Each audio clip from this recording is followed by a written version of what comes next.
ഇന്നലെ രാത്രി 2 മണിക്ക് ഈ വലിയ കല്ല് ഉരുണ്ട് വന്ന ഈ 2 വലിയ കല്ലും ഇന്നലെ രാത്രി 2 മണിക്കാണ് ഉരുണ്ട് വന്നത്. ആ വീടും പോയി കണ്ടോ. ഇവിടെ ആയിരുന്നു പ്രശ്നം.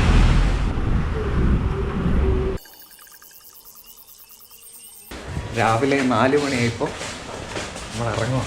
നമ്മുടെ ബസ്സിൻ്റെ നമ്പർ 166 കണ്ടുപിടിക്കാൻ പോവാ. ടിക്കറ്റ് ലിയാ ബൈ 166 ബദ്രിനാഥ്.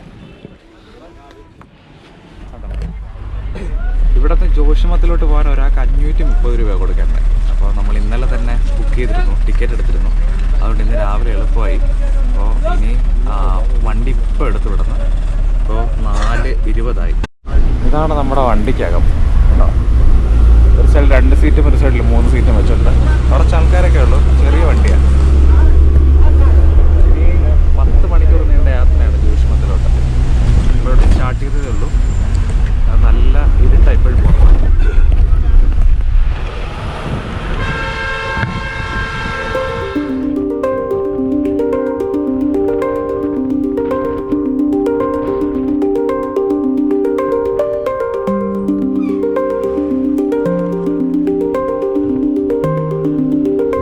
നേരം വെളുത്തപ്പുള്ള കാഴ്ചകൾ ഇതൊക്കെയാണ്.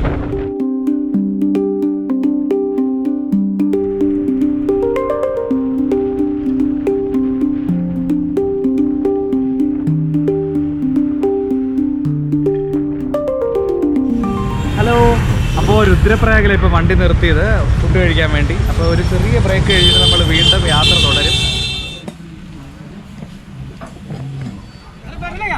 വണ്ടിക്കകത്ത് ചെറിയ പ്രശ്നങ്ങളൊക്കെ നടക്കുവാണ്. അപ്പോൾ നമ്മൾ പെട്ടെന്ന് കാത്ത് കയറേണ്ടി വന്നു. അപ്പോൾ അളകനന്ദ നദിയും മന്ദാകിനി നദിയും ഒരുമിച്ച് ചേരുന്ന സ്ഥലമാണ് രുദ്രപ്രയാഗ്. അപ്പോൾ രുദ്രപ്രയാഗിന് ഭയങ്കര ഇമ്പോർട്ടൻസ് ഉണ്ട്. അത് ഈ കാണുന്നതാണ് രുദ്രപ്രയാഗ്. ഗംഗാ നദിയുടെ ഒരു ട്രിബ്യൂട്ടറിയാണ് ഈ കാണുന്ന അളകനന്ദ നദി. അപ്പോൾ അതിൻ്റെ സൈഡ് വഴിയാണ് നമ്മൾ മുന്നോട്ട് പോയിക്കൊണ്ടിരിക്കുന്നത്.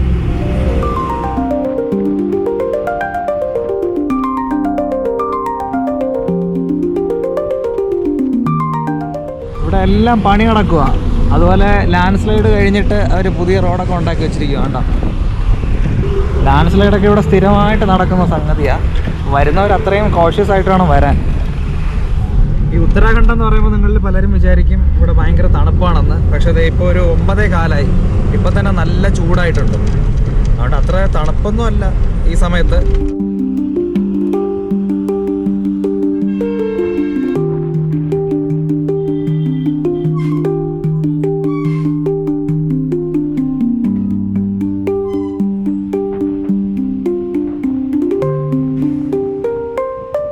ഇതാണ് കർണപ്രയാഗ്.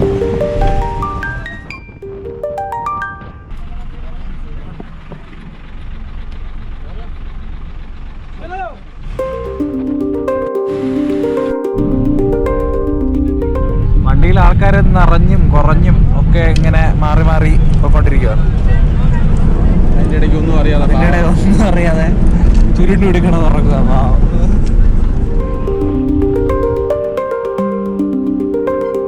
അപ്പോൾ നമ്മുടെ വണ്ടി ഒരു ബ്ലോക്കിൽ പെട്ടിരിക്കുകയാണ്. എന്താ ഫ്രണ്ടിൽ നടക്കുന്നതെന്ന് അറിയില്ല. അവിടെ ലാൻഡ് സ്ലൈഡ് എന്തോ ഉണ്ടായിട്ട് അത് ക്ലിയർ ചെയ്യുക അവർ. ഉണ്ടോ, ബൈക്കുകൾ മാത്രമേ വരുന്നുള്ളൂ. അവിടെ നിന്ന് വണ്ടി വന്ന് തുടങ്ങി തുറന്നു വഴി. ഇവിടെ ആയിരുന്നു പ്രശ്നം.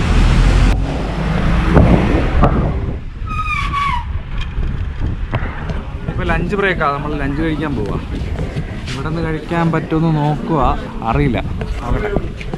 ആലിയ ഓർഡർ ചെയ്തേ. റൊട്ടി പിന്നെ ചാവൽ വരും, അത് റൈസ് വരും, ബാക്കി സാധനങ്ങൾ ഇതൊക്കെയാണ് ഉള്ളത്. നമ്മളിപ്പോൾ നിൽക്കുന്ന ഹോട്ടലിൽ നിന്നുള്ള വ്യൂവാണ്. ഇതാ നമ്മൾ വന്ന ബസ്. പിപ്പൽ കോട്ടി എന്ന് പറയുന്ന ഒരു സ്ഥലമായത്. ചേഖാലി.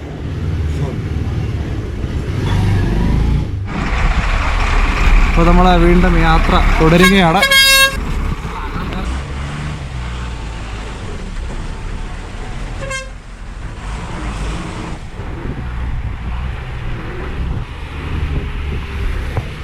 ഇവിടെ എല്ലാം ലാൻഡ് സ്ലൈഡ് ഉണ്ടായ സ്ഥലങ്ങളാണ്.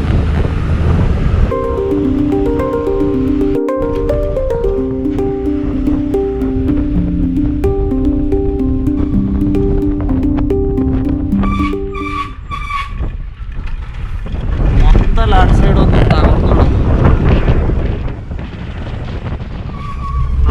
ചെറിയ സംശയമുണ്ട്, ജോഷിമത്തിൽ നിൽക്കണോ അതോ അതിൻ്റെ മേലെ ഗോവിന്ദ് ഘാട്ടിൽ നിൽക്കണോ. അപ്പോൾ ഗോവിന്ദ് ഘാട്ട് കുറച്ചുകൂടെ അടുത്താണ് വാലി ഓഫ് ഫ്ലവേഴ്സിൻ്റെ, പക്ഷെ ജോഷിമത്തിലാണ് കൂടുതൽ സ്റ്റേസ് ഒക്കെ ഉള്ളത്. അപ്പോൾ എവിടെ നിൽക്കണമെന്ന് ഇങ്ങനെ ഒരു സംശയത്തിലിരിക്കുക. എന്തായാലും അവിടെ പോയിട്ട് നമുക്ക് തീരുമാനിക്കാം.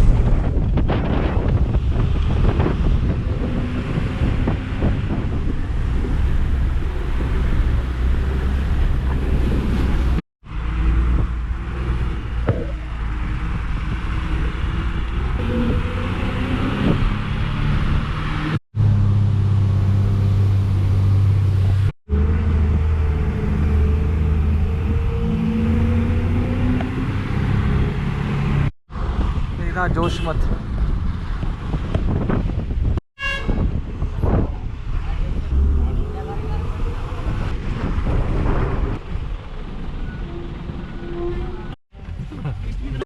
അതെ, ഭയങ്കര എളുപ്പമുള്ള പരിപാടിയൊന്നും അല്ല കേട്ടോ, അല്ലേ? എങ്ങനെയുണ്ട്? എന്താ അതെ, നമ്മൾ 4 മണിക്ക് തുടങ്ങിയ യാത്രയാ, ഇപ്പോൾ 2:15 ഇതുവരെ നമ്മൾ എത്തിയിട്ടില്ല. നമുക്ക് 2 ദിവസമായിട്ട് മര്യാദയ്ക്ക് ഉറക്കാൻ പറ്റിയിട്ടില്ല, 3 ദിവസമായിട്ട്. അതായത് ട്രെയിനിലും അതിനുശേഷം ഇന്ന് രാവിലെ പെട്ടെന്ന് എഴുന്നേൽക്കേണ്ടി വന്നു 3 മണിയായപ്പോൾ. അപ്പോൾ ഇന്ന് പോയിട്ട് വേണം എവിടെയെങ്കിലും ഒരു നല്ല സ്റ്റേ കണ്ടുപിടിച്ച് ഉറങ്ങാൻ വേണ്ടി. ജോഷിമത്ത് കഴിഞ്ഞിട്ട് മുന്നോട്ടുള്ള വഴി ഭയങ്കര ഡേഞ്ചറസ് ആട്ടോ.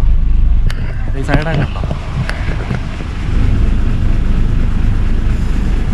ഇങ്ങനെയൊക്കെ മൊത്തം ഫുൾ അങ്ങനെ വണ്ടി ലിറ്ററലി പൊങ്ങി ചാടിച്ചാടിയാ പോകുന്നത്. നല്ല ഡേഞ്ചറസ് ആയിട്ടുള്ള സ്ഥലം, ഒത്തിരി ലാൻഡ് സ്ലൈഡൊക്കെ ഉണ്ടാവാൻ സാധ്യതയുള്ള ഏരിയ ആണ്. ഈ ജൂൺ ജൂലൈ മാസത്തെ ഇവിടെ ഒത്തിരി മഴ പെയ്യുന്നത്, ആ സമയത്ത് ഇങ്ങോട്ട് വരാതിരിക്കുക, അതുള്ള കാര്യം. അത് കഴിഞ്ഞിട്ട് ഇങ്ങോട്ടൊക്കെ വരിക. അപ്പോൾ വലിയ പാറക്കല്ലൊക്കെ റോഡിൽ വന്നിരിക്കുന്നത്. കണ്ടോ, അതെ കണ്ടോ, ആ വീടും പകുതി പോയിട്ടുണ്ട്. ഒരു ഏരിയ മൊത്തം റോഡിൽ വന്നിരിക്കുക കേട്ടോ, ആ വീടും പോയി കണ്ടോ, ലിറ്ററലി പോയടാ ആ വീട്. നമ്മുടെ സാധനങ്ങളെല്ലാം താഴെ ഇറക്കി വെച്ചു. അപ്പോൾ അവസാനം നമ്മൾ ഗോവിന്ദ് ഘാട്ടിലെത്തി. ഇനി നമ്മളൊരു ഹോട്ടൽ കണ്ടുപിടിക്കാൻ പോവാം, എന്തെങ്കിലും മര്യാദ കിടന്ന് ഉറക്കണം. സാധനങ്ങളൊക്കെ ഇറക്കി വെച്ചു, ഇനി എല്ലാം കൊണ്ട് അങ്ങോട്ട് നടക്കാൻ പോകാം. അപ്പോൾ നമുക്ക് റൂം കിട്ടി. റൂം ഞാൻ ജസ്റ്റ് ഒന്ന് കാണിക്കാം. നല്ല ക്ഷീണമുണ്ട്, ഒന്ന് കുളിക്കണം. ഒരു ഡബിൾ ബെഡും ഒരു സിംഗിൾ ബെഡും ഉള്ളത്. അപ്പോൾ ഇന്ന് ഇവിടെ ക്രാഷ് ചെയ്യാൻ പോകുന്നത്. അപ്പോൾ നാളെ നമ്മൾ വാലി ഓഫ് ഫ്ലവേഴ്സിലോട്ട് പോകും. അപ്പോൾ ജസ്റ്റ് ഒന്ന് നടക്കാൻ ഇറങ്ങിയതാ ഗോവിന്ദ് ഘാട്ടിൽ. അപ്പോൾ ഇങ്ങനെയൊക്കെ ഒരു നല്ല കിടില സ്ഥലം കണ്ടു നിങ്ങൾക്ക് കാണിക്കാമെന്ന് തോന്നി. ഇതേ കണ്ടോ, കണ്ടോ, 2 നദികൾ ഒരുമിച്ച് ചേരുക. ഇതാണ് അളകനന്ദ നദി. നമ്മൾ ഇത്രയും നേരം ഫോളോ ചെയ്തുകൊണ്ട് വന്നത് ഈ നദിയെയാണ്. നമ്മുടെ മുമ്പിൽ ഒരു ചെറിയ വാട്ടർഫോൾ ഉണ്ട്, അതും കൂടെ കാണിച്ചു തരാം. കണ്ടോ, മൊത്തം ഇടിഞ്ഞ് പൊളിഞ്ഞ് പോയിരിക്കുക. മേലെ ഒരു ചെറിയ വാട്ടർഫോൾ ഉണ്ട് കണ്ടോ, നല്ല ഭംഗിയില്ലേ. അപ്പോൾ നമ്മൾ ഈ ചേട്ടനോട് സംസാരിക്കുമായിരുന്നു. ചേട്ടൻ വാലി ഓഫ് ഫ്ലവേഴ്സിൽ എങ്ങനെ പോവേണ്ടതെന്നതിനെ പറ്റി ഡീറ്റെയിൽസൊക്കെ പറഞ്ഞു തന്നു. നമ്മളീ പോകുന്ന വഴി തന്നെയാണ് നാളെയും പോകാനുള്ളത്. അപ്പോൾ ഈ റോഡ് കേടായിപ്പോയി, ലാൻഡ് സ്ലൈഡ് കാരണം ഈ റോഡ് ഇവിടെ പോയിട്ടുണ്ട് കേട്ടോ. പുല്ലാൻ എന്ന് പറയുന്ന വില്ലേജിൽ പോകണം ആദ്യം, 4 കിലോമീറ്റർ ഇവിടെ നിന്നുള്ളത്. അത് കഴിഞ്ഞിട്ട് അവിടെ നിന്നാണ് പിന്നെ ട്രക്കിംഗ് ഉള്ളത്, ഏകദേശം 10 കിലോമീറ്റേഴ്സ് നടക്കണം അവിടെ നിന്ന്.